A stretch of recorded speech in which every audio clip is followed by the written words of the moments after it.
A Floresta da Tijuca localiza-se no município do Rio de Janeiro, integrante do Parque Nacional da Tijuca. O maciço da Tijuca é formado por um conjunto de serras e montanhas onde está instalado, em boa parte de sua área territorial, o Parque Nacional da Tijuca. Parque este que cuida da terceira maior floresta urbana do planeta. Em termos de flora, são milhares de espécies originais encontradas. Podemos mencionar o ipê, a quaresmeira, o palmito, entre outros. Houve também a introdução de vegetação como mangueiras, cafeiros, bambus e jambeiros. Em termos de fauna, o maciço abriga animais e insetos de inúmeras espécies, grupos de gambás, macaco-prego, gavião, iguana e jararaca, entre outros. Muitas espécies se escondem dos visitantes e têm muitos hábitos noturnos. A ação de caçadores é outro problema enfrentado pelo poder público. A formação geográfica. O maciço estende-se de sul ao norte, do costão do Vidigal até o bairro do Campinho e configura-se num divisor natural entre a Zona Sul, Zona Norte e Barra da Tijuca. No período de reflorestamento da Floresta da Tijuca, vale destacar a missão artística francesa, que chegou ao Rio de Janeiro em 1816, onde artistas como Taunay e Debré tinham como missão trazer o neoclássico para a corte instalada nos trópicos. A passagem desse grupo pela cidade reuniria novos proprietários e artistas na Floresta da Tijuca. Só após haver o pintor Nicolas Taunay adquirido um sítio fronteira Cascatinha da Tijuca e lá fixar residência com sua família, começou a ser citado o recanto como local de grande beleza natural e clima favorável. Nessa mesma época, o problema da destruição florestal no Rio de Janeiro já vinha sendo abordado por vários membros de alguns círculos intelectuais, mas sem a existência do efetivo problema do abastecimento hídrico. Em todo o século XVIII, o Brasil recém-independente buscaria sua identidade. O escritor romântico José de Alencar seria um dos personagens centrais na busca dessa identidade nacional. Ele expressaria preocupação com a construção de uma literatura brasileira com identidade nacional. Para Alencar, a alma brasileira deveria ser retratada em oposição ao espírito de colonização brasileira, que os portugueses tentavam impor aos escritores e leitores no Brasil, sendo missão dos escritores a formação de uma nacionalidade. Relacionando seu aproveitamento da cultura indígena como tema literário com um único objetivo: chegar a um retrato do homem totalmente brasileiro. Em 1857, José de Alencar publica sua grande obra-prima, o Guarani. Os passeios pela mata e os contatos com a natureza aumentaram sua sensibilidade.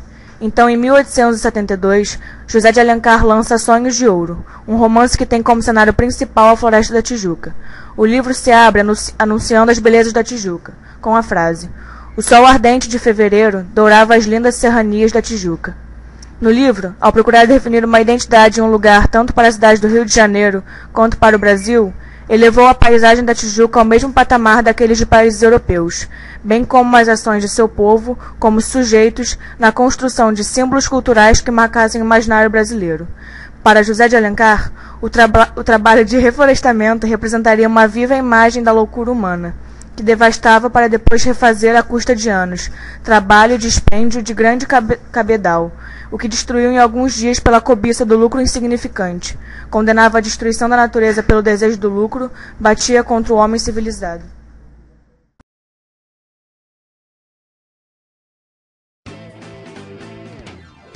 Gabriela, Marília, Gabi, Gabriela, Pizza Amarela.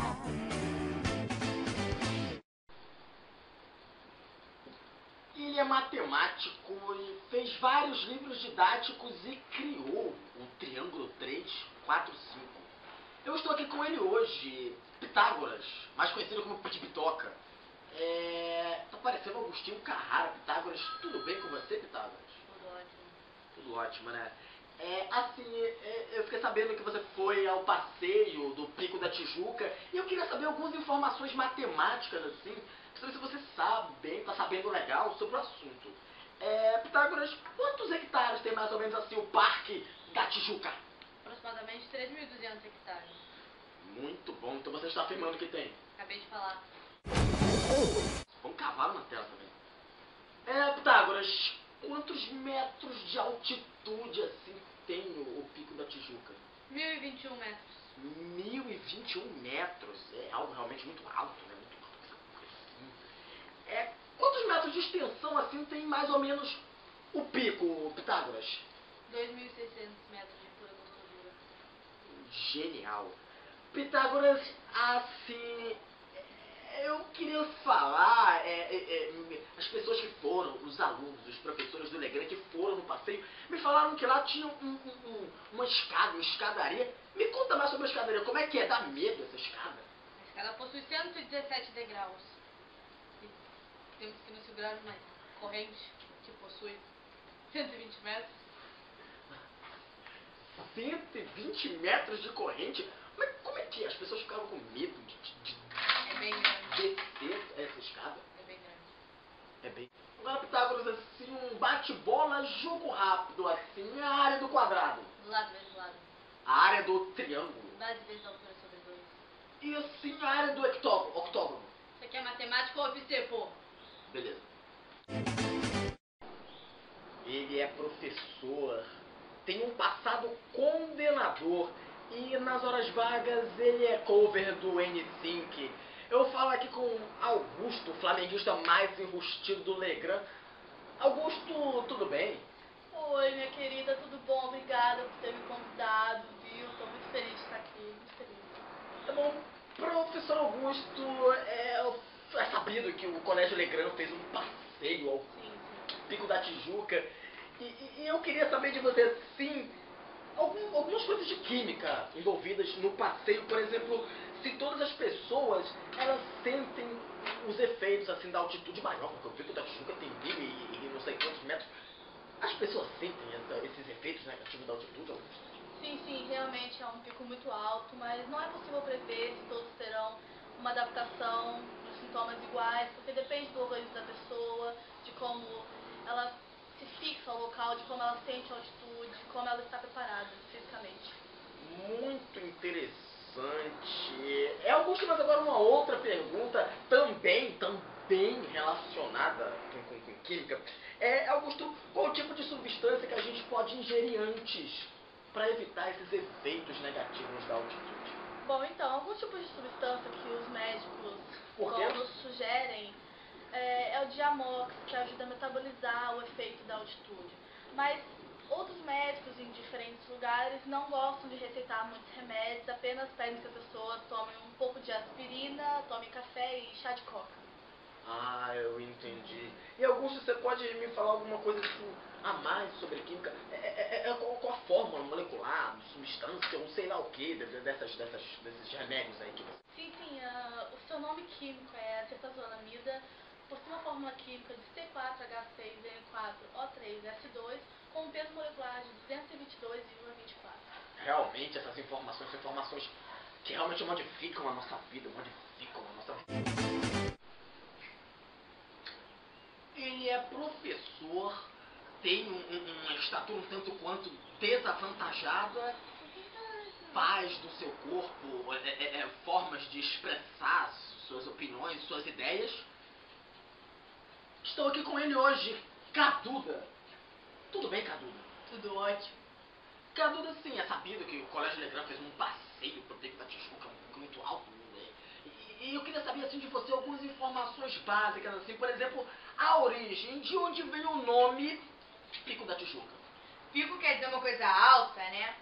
Tijuca já vem do nome Tupi. Esse nome se refere à lagoa da Tijuca, né?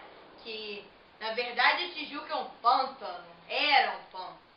Muito interessante. Agora, Caduda, me responda uma coisa. Assim, você pode me dar a classificação, assim, da língua portuguesa, da palavra Pico da Tijuca? Tijuca é um substantivo próprio, né? Por quê? Agora vamos lá, não, espera. Agora vamos lá ao Pico da Tijuca, um substantivo próprio, porque é o nome de um lugar. Temos, e aí, substantivo concreto, composto e derivado, né? Porque se deriva da palavra Tijuca. Bem lembrado.